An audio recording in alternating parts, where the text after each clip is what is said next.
Right, it's a very cold and very wet December day, and I've been hooning around in this Mk5 Golf GTI. Now the Mk5 GTI is very interesting to me because for about £5,000 or £6,000 you can pick up a good example of one of these hot hatches. And on paper at least, it just seems like the ideal daily if you're into cars because, well, it's a Golf, it's easy to drive, it's well built, it's reliable. But, well, it's got a hot 2-litre turbocharged engine in it and a chassis tuned by the experts at VW. And yeah, we all know how good the Golf is in standard trim. But if you're buying a GTI, whoa, as we get a bit of air, you're going to want to know what this thing is like when the going gets twisty. What's it like when you really open it up?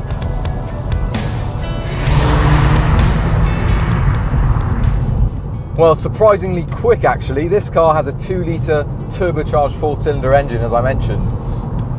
And even though it's an older generation turbocharged motor, the pickup is so good. There's barely any hesitation when you get on the gas, barely any lag. So you've got the power when you want it, and the torque is the dominating factor. We've got 200 pounds-foot. And that means any gear, low down in the revs, this thing will pick up and fire you down the road at quite an alarming rate. The thing is though, it will be dusted by a modern turbo diesel. That's just the way of the world, but it's a joy to use, it really is. It doesn't like to rev out particularly above 5,000 RPM. Yeah, the thing feels a bit breathless, especially because the punch in the mid-range is so strong. But yeah, it's a good engine. So if I'm honest, at low speeds, this thing just feels like a normal Golf with firmer springs and dampers and a whole lot of torque. And it even sounds a bit diesely at low revs. So initially I was a bit disappointed by the Mk5, but you've got to drive it hard. And when you do drive it hard, well, good things happen.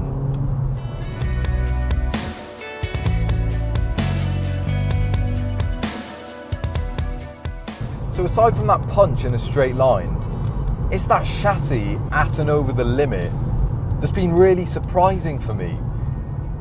I mean, I thought this thing would just be understeer city. It's a VW, it's front wheel drive. And the GTI has never been the most focused car. But when you get stuck in, the chassis really shines. The front end hangs on.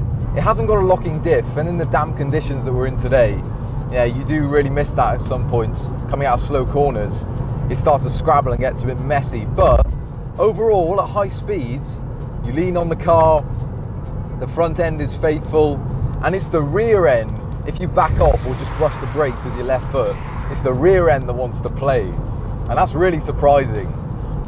But it makes it feel really mobile, like the car reacts to your inputs. It's not doing what it wants to do, it responds to what you want it to do. And that's really good, that's really engaging. And it makes it quite addictive actually. Like coming into here, we can lean on it, we can just keep a constant throttle. But if you brush the brakes, whoo, then we get the tail out. Man, this thing is good. So the balance is there. Unfortunately though, the controls, while they're okay, the car's accurate, it's very easy to drive, the controls don't fill you with confidence. The steering is quite woolly around the dead ahead. I'm not getting a whole lot of communication through it about what the front tyres are up to. And the clutch pedal is light. The brake pedal is over-servoed. It's really light and really sensitive, which doesn't give me the confidence to really stand on the brakes and modulate the pedal. And the gear change isn't that great either. So the controls, they don't really match what this chassis can do, and the adjustability and the focus, which is a bit of a shame. And that's part of the reason why at lower speeds, you might be disappointed by the Mk5. It's not all that engaging when you're not at 10 tenths really using the chassis and getting this thing moving around. But the pedals are perfectly placed for a bit of heel and toe. And I'll take a manual all day. I know the DSG is very capable and very quick, but I want to be involved in the drive. And in a little hot hatch like this, yeah, I want to get stuck in. And the manual allows you to do just that.